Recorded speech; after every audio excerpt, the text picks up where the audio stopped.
ამერიკის შეერთებულ შტატებსა და ირანს შორის მოლაპარაკებების მორიგი რაუნდის მოლოდინში ომანში ჩავიდა და მედიატორებს შეხვდა ირანის საგარეო საქმეთა მინისტრი.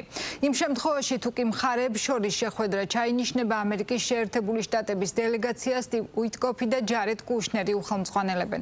მორიგი რაუნდის წინ ამერიკის შეერთებულ შტატებს საკუთარი პირობა აქვს.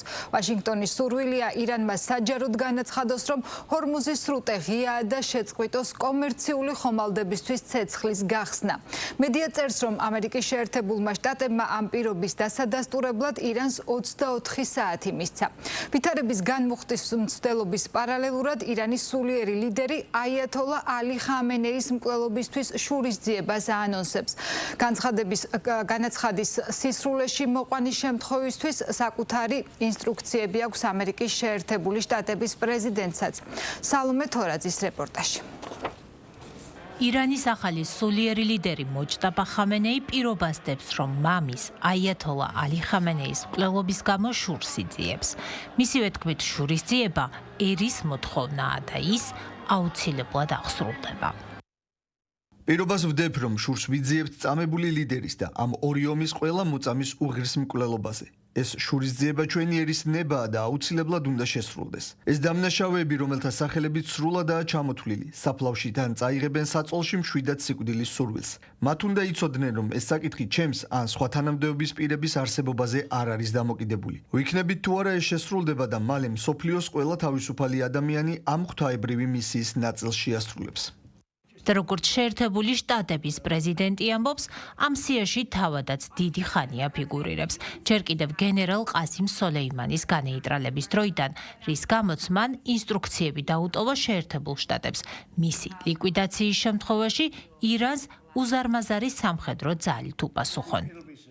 1000 რაკეტა გამზადებულია და მიმართულია ირანის ისლამური რესპუბლიკისკენ, ხოლო 1000-ობით სხვა რაკეტა დაუყოვნებლივ მოხვება თუ ირანის მთავრობა შეასრულებს მსოფლიოს მრავალ კუთხეში გაჟღერებულ მუქარას. მოკლას ან სცადოს ამერიკის შეერთებული შტატების მოქმედი პრეზიდენტის მოკვლა. ამ შემთხვევაში ჩემი მკვლელობა. ბრძანებები უკვე გაცემულია და ამერიკის შეერთებული შტატების სამხედრო ძალები მზად არიან. სურთ და შეუძლიათ 1 წლის განმავლობაში გახანგრძლივების პირობით სრულად გაანადგურონ ირანის ყველა ტერიტორია. დიდება ალლაჰს.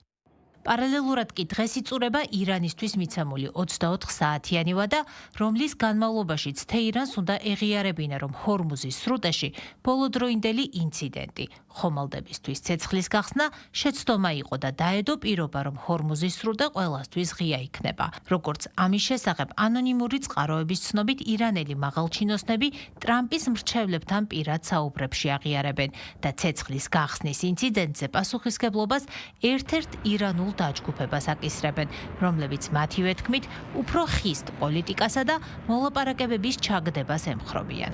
სწორედ ეს ინციდენტი გახდა ვაშინგტონსა და თეირანს შორის ბოლოდროინდელი ესკალაციის მიზეზი, რის საპასუხოდაც ამერიკულმა ძალებმა ირანის სანაპიროს გასწვრივ სამიზნეებზე იერიში მიიტანეს. დონალდ ტრამპმა კი 3 კვირის წინ გაფორმებული ურთიერთგაგების მემორანდუმი, რის შედეგადაც ცეცხლი შეწყდა, დასრულებულად გამოაცხადა. ირანის მხრიდან ეს განცხადება ჯერჯერობით არ ჩანს. ოფიციალურ განცხადებებში მემორანდუმის დარღვევაზე პასუხისგებლობას ვაშინგტონს აკისრებენ და ვიდრე ამერიკა თავისი პოზიციებიდან უკან არ დაიხებს, ამბობენ, რომ მოლაპარაკებები არ შედგება.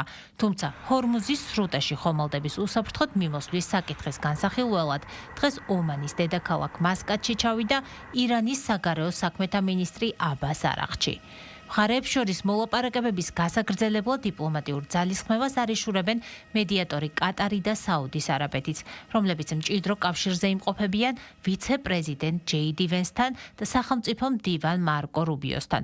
უშუალოდ მოლაპარაკებებს კი, როდესაც ის გაიმართება, კვლავინდებურად სტივ უიტკოფი და ჯარედ კუშნერი უხელმძღვანელებენ, თუმცა ამ დრომდე დაზუსტებული არ არის. მოხდება თუ არა ეს ომანში და მაღალჩინოსნები ვირტუალურად ჩაერთვებიან დიალოგში თუ მასკატში გაემგზავრებიან.